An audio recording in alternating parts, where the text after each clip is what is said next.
The main text is verse 1 through 13. But I want to back up to 24 and read from verse 45, 24:45 down to 25:13.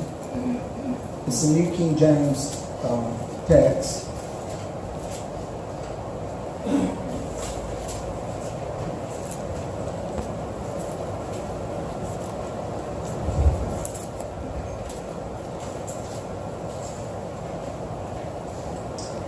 Matthew 24:45. Who then is a faithful and wise servant, whom his master made ruler over his household, to give them food in due season?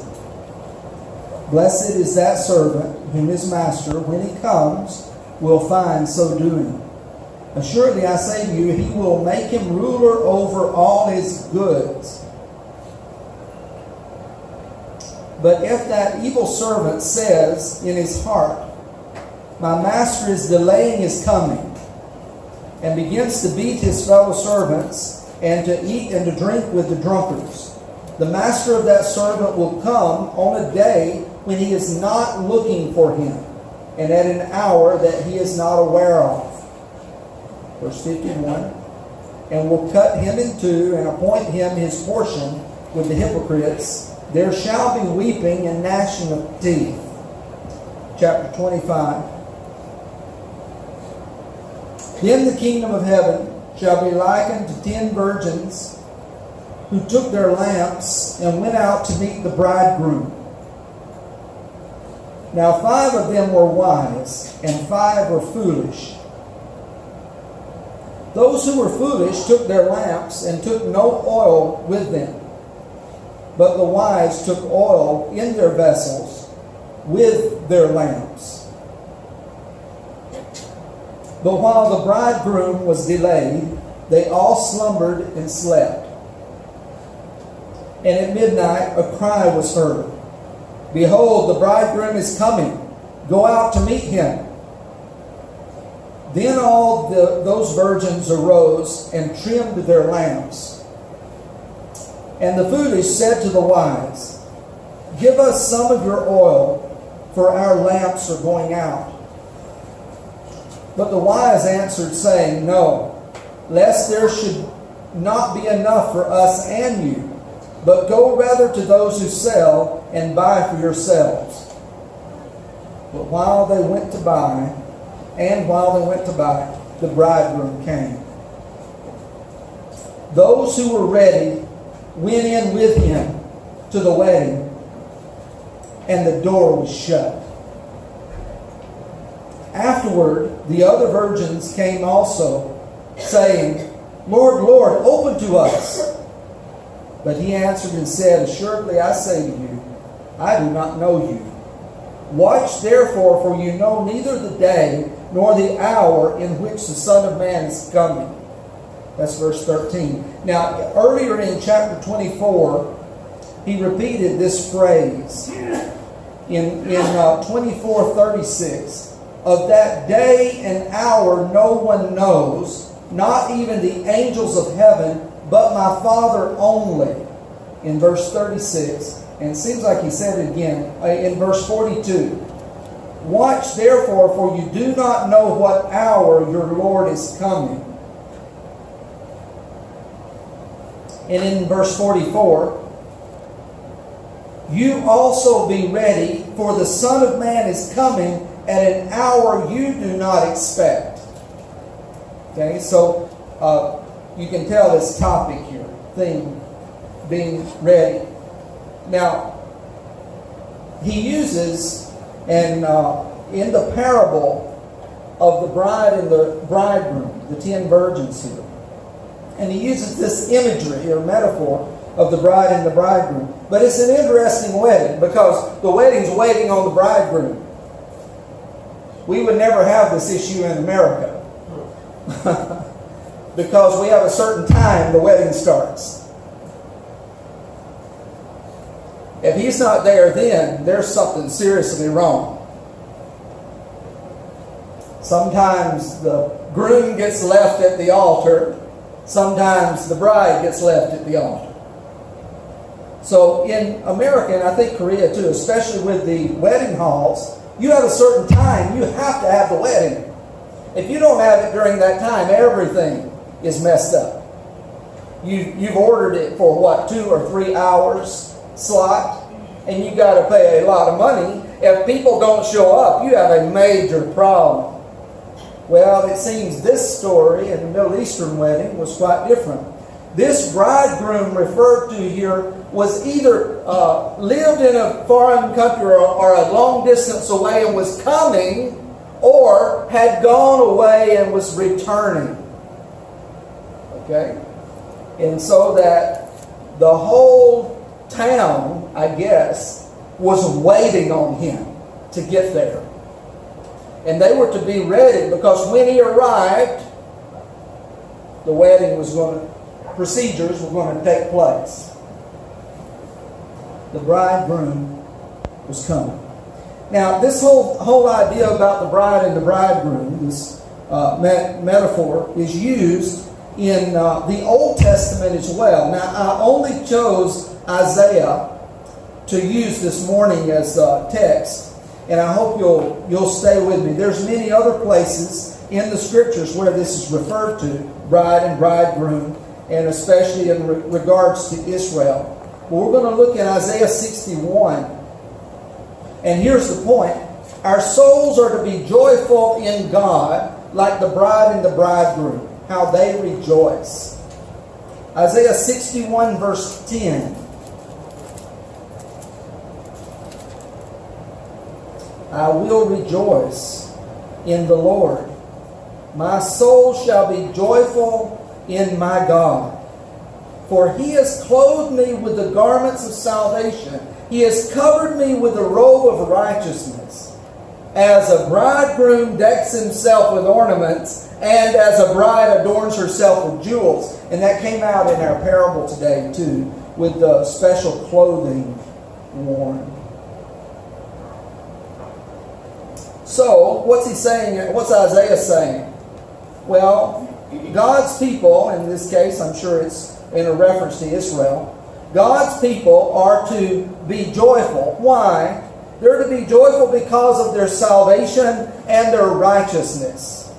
And that's basically what he said. The Lord has covered them with righteousness.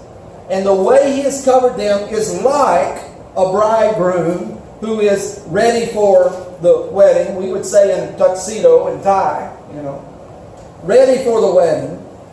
And like the bride who adorns herself with beautiful jewels. So there's that imagery. Also, in Isaiah 62, you'll turn over to the next chapter. There's this imagery too, and this is along the line that God's children are married to Him. Married to Him. As God rejoices over His people, God does rejoice over His people. God's people are married to Him. Israel married to their God. Okay, it's a relationship, even mentioned in the prophets. Very important point, I think. Here's the verse, Isaiah 62:5. For as a young man marries a virgin, so shall your sons marry you. And as the bridegroom rejoices over the bride, so shall your God rejoice over you. What an expression, love expressed. In chapter 61, there's emotion felt, this joy that's felt. In chapter 62, it's love that is expressed, shown. So shall your sons marry you. Bridegroom rejoices over the bride. God will rejoice. There's this feeling and this emotion that takes place. You see, and I think this is important for us in our study in Revelation too. Because God is not finished with Israel. He rejoices over His people. Okay? And we're getting there. We're going through it. There's going to be a time when Israel is restored and the nations are going to see it. If we look at the context of Isaiah 62, that's what he's referring to. And this is verse 5, so I think it's verse 4. You will no longer be termed as forsaken, referring to Israel. Nor shall your land any more be termed desolate, but you shall be called Hephzibah, and your land Beulah. For the Lord delights in you, and your land shall be married. And then he uses this imagery. He said in verse 6, I've set a watchman over the walls of Jerusalem. They shall never hold their peace. Day and night you shall make mention of the Lord. Do not keep silent, and give him no rest till he establishes, until he makes Jerusalem a praise in all the earth. It's coming. And so Isaiah was pointing to that day, and we're going to look at it in Revelation 20. The day is coming. It's coming. It's headed that way. And you're going to see too in Revelation 19, at the end of the message this morning, the bride and the groom sat down for the wedding feast, the marriage supper of the Lamb. This theme is carried into the New Testament in the language of Jesus.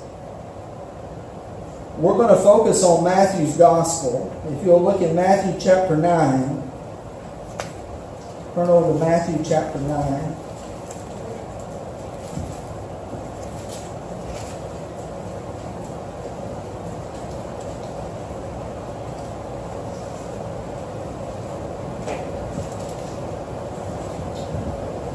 Verse 15.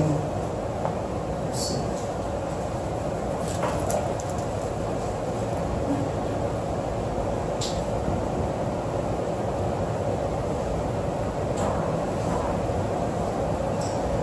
Better read 14. The disciples of John came to him and said, Why do we and the Pharisees fast often, but your disciples do not fast?